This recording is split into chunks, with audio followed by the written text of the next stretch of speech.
Sebelumnya, perkenalkan nama saya Dedi Sipa Sipriani, kelas TI 234, Prodi Teknik Informatika. Video ini dibuat untuk memenuhi tugas individu mata kuliah basis data.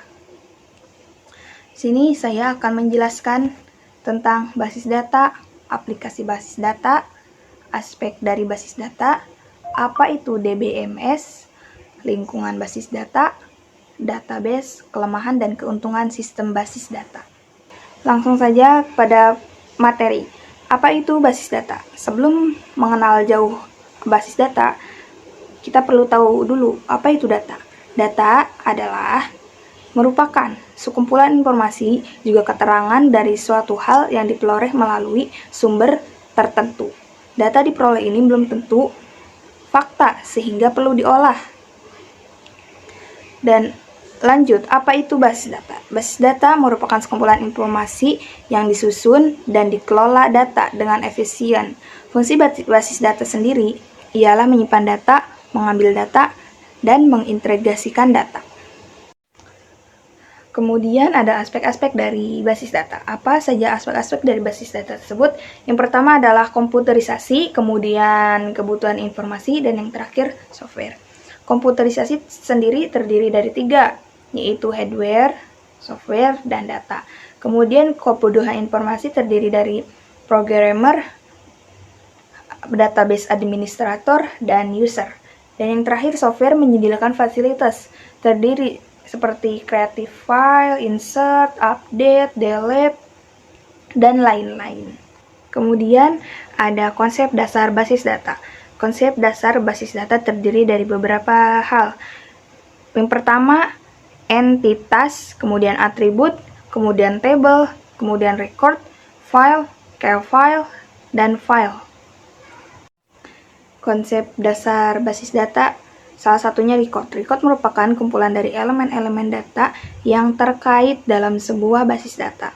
Secara ringkas, basis data dapat diartikan atau dapat dikatakan sebagai table yang memiliki garis alias record dan kolom atau file. Kemudian table merupakan objek penting dalam basis data, dalam database, karena menyimpan semua informasi atau data. Sebagai contoh, database untuk bisnis bisa mempunyai table kontak yang menyimpan nama pemasok, alamat email, nomor telepon. Kemudian file adalah terdiri dari record yang menggambarkan dari satu kesatuan data yang sejenis. Misalnya seperti file nama barang berisikan data tentang semua nama barang yang ada. Kemudian keuntungan dari sistem itu sendiri. Tentu saja yang pertama memudahkan bagi para pengguna. Kemudian penggunaan sistem database dapat mengurangi redundansi, terjaminnya integriti atau data tersimpan secara akurat, kemudian memenuhi standarisasi dan penyeimbangan kebutuhan user.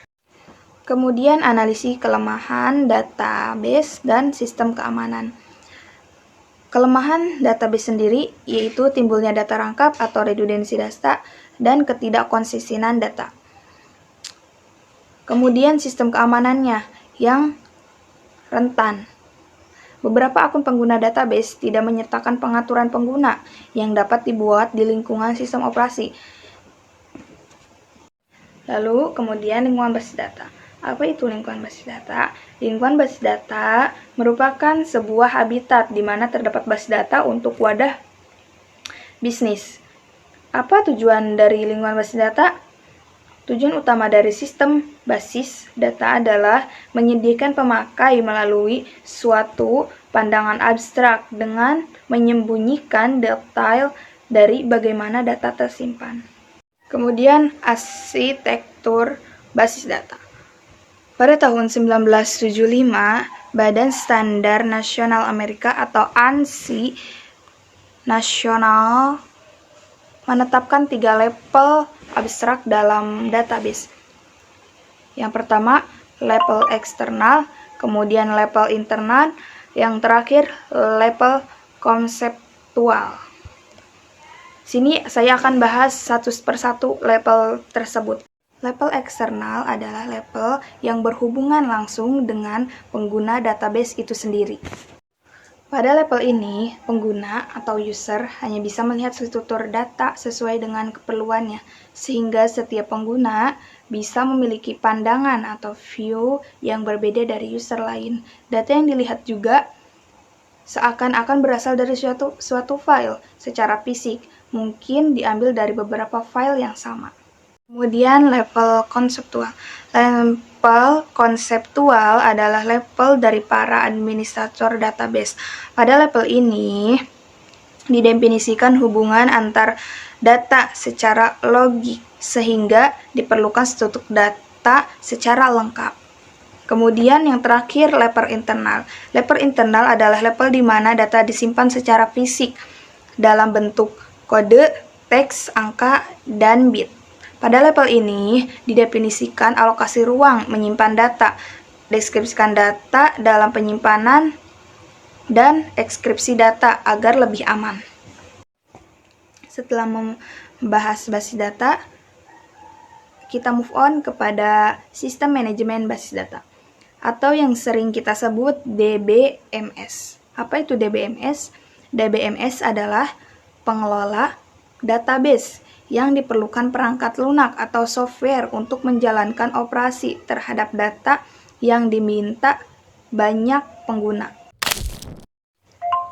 Setelah tahu apa itu DBMS, kemudian lanjut fungsi DBMS. Fungsi DBMS sendiri ialah memastikan pengelolaan data yang efisien, aman, bermanfaat untuk analisis bisnis, dan mudah diakses serta dibagikan. Kemudian yang terakhir ialah komponen dari DBMS. DBMS memiliki beberapa komponen, salah satunya ialah software, hardware, data, prosedur, database access language, dan yang terakhir query processor.